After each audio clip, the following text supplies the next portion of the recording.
everyone. Thanks for joining us for another edition of Texas Insider TV. I'm Jim Cardle. A former Bexar County Commissioner, former Chairman of the House Judiciary Committee, and now as Chairman of the House Science and Technology Committee, Lamar Smith says that technology and innovation are what drives the American economy. We're pleased to visit with Lamar Smith today. Congressman, thanks for joining us. Jim, always good to be with you and your viewers as well. I should say, first of all, you're in a new Congress. You have transitioned off the Committee of Judiciary and now Chairman of Science and Technology, which we will get to in a minute. Yes. But first, if I can, going back to your House Judiciary Committee work, you oversaw the border, immigration, gun control issues, and gun control with the recent shootings across America and with the Obama administration's proposals front and center, I think, on your plate. Give us an update of what the outlook is and how you and your peers are reacting to it. Absolutely, and even though I'm the new chairman of the Science, Space, and Technology Committee, I'm still a member of the Judiciary Committee, which has jurisdiction over all gun control legislation whatsoever. And the disappointment to me, Jim, is that so many people seem to be using the incredible tragedy that killings of 20 children almost for their own political purposes. There is no connection between gun control and using those measures in any way to stop the violence that's occurred. Not a single one of those provisions would have prevented the tragedy in Connecticut, for example, or the tragedy in Louisville and Colorado, or any of the others. So people are using this tragedy for political reasons, which I'm disappointed about. It is my feeling that the House is not going to pass any gun control legislation. I can't imagine it getting through the Judiciary Committee that I sit on. Years ago, they tried to get some gun control legislation through that committee, and on the basis of my questions, I was able to show that they would outlaw most of the deer rifles in America, and they pulled the legislation, and I got an NRA award for that, by the way. Congratulations and good work on that effort. But they just, not only do they not have the votes for any significant gun control legislation in the House, I'm not even sure they have the votes in the Senate.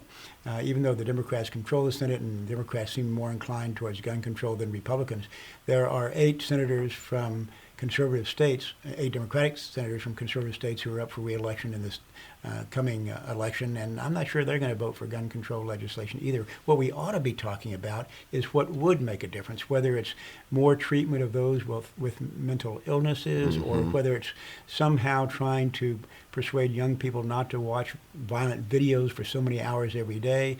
Most of those last half dozen mass killings had only one common denominator, and it was each of those killers watched 2 or 3 hours of violent videos every single day. So why don't we start there and have some kind of parental controls and make sure that if you're under 18, for example, you can't buy certain violent videos. We do that with movies. You can't go watch a movie unless you're over a certain age. Maybe we ought to say you can't buy a video. Now, we can't censor the videos. That would be unconstitutional against First Amendment. But it is certainly more acceptable today compared to even 10 or 20 years ago for counseling, Yes. for treatment centers, for convicted criminals, for that type of thing, I think is what you're getting at. Right, exactly. And let me go back, if I can, and I was going to ask you about the Senate, which you mentioned. It appears that given the election outlook for the Senate, where they don't want their senators on record, it's pure positioning and political posturing.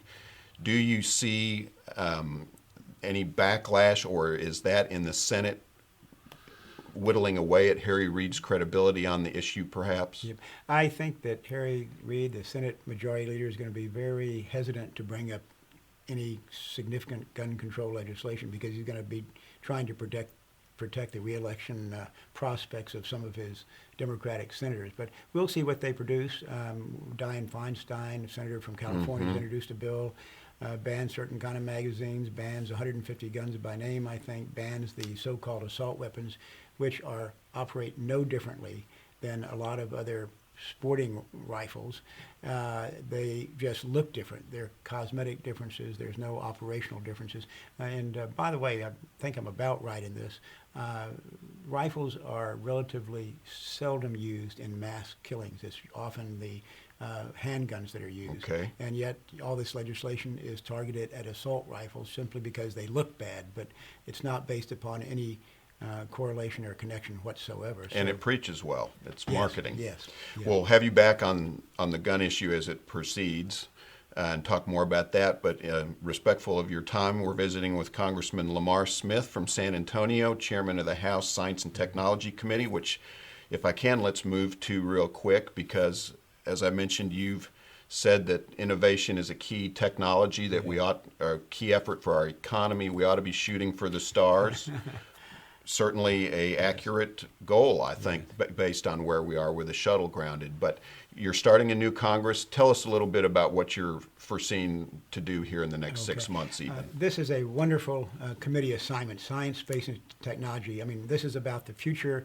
In the case of scientific discoveries, what could be better for America, for American productivity, for generating jobs. Space inspires us all. We have jurisdiction over NASA, which of course is going to be of help to Texas and Houston, Johnson Space Center, and so forth. Technology aspect of this committee, obviously of interest to individuals in Austin and these environments. Every city, everybody has an interest in technology because that is our future, and that is going to lead to economic growth. So we're going to be doing a lot with that. This committee oversees agency budgets totaling about $39 billion, much of which is research and development money. And that's where we want to target this research and development money for the most good for the most people. And I believe, if I'm correct in what I've studied, it's all non-defense, essentially research and... Right. Okay. And that gets us into a lot of good areas. Energy, particularly research and development. There you can see what research and development did. It led to the fracking process that is now such an economic boost to South Texas that is spreading everywhere. It's changing our lives, literally. No matter where you live, that's changing your life. Either you're going to benefit from the economic growth locally, or you're going to enjoy cheaper gasoline in the future and energy. So that has incredible spin-offs as well. How about, if I may, the EPA? A lot of folks would not realize that the Science and Tech Committee has oversight of EPA, but yet it's a constant, and has been here in Texas, burr under our saddle. Any plans yet there? Environmental Protection Agency has overstepped. They've been knocked back a couple times recently in federal court, as is the case.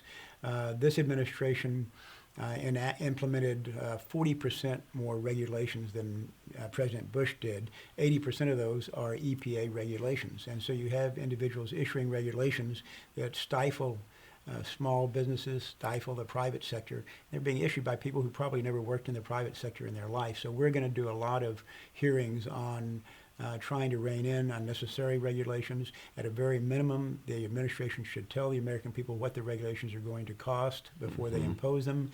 If there are a number of ways to achieve a legitimate goal, they ought to pick the least expensive way of doing it. So far, we haven't gotten them to even agree to those kind of common sense solutions. Would the Keystone Pipeline be part of that discussion? Keystone, or not? Well, yes, it is, and indirectly at least. But Keystone Pipeline has now got Nebraska to sign off environmentally and say there's not going to be any damage. So right now, the holdup is 100% the administration. We're talking about a pipeline from Canada to our refineries in Houston.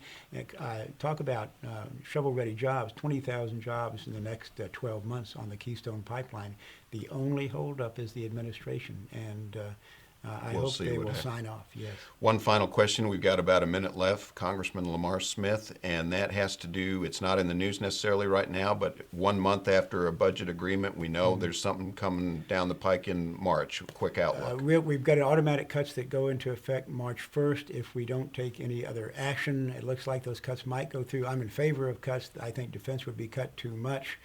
But we'll have to wait and see what happens there. The real problem is that the Senate has not passed a budget in 3 years, this being the 4th year. And so they're not even willing to tell the American people how they're going to spend their money. The House passes a budget every year, and the Senate, we're forced to pass a budget now. And American people are going to see different directions for the country. Democrats are going to propose increasing taxes, increasing spending.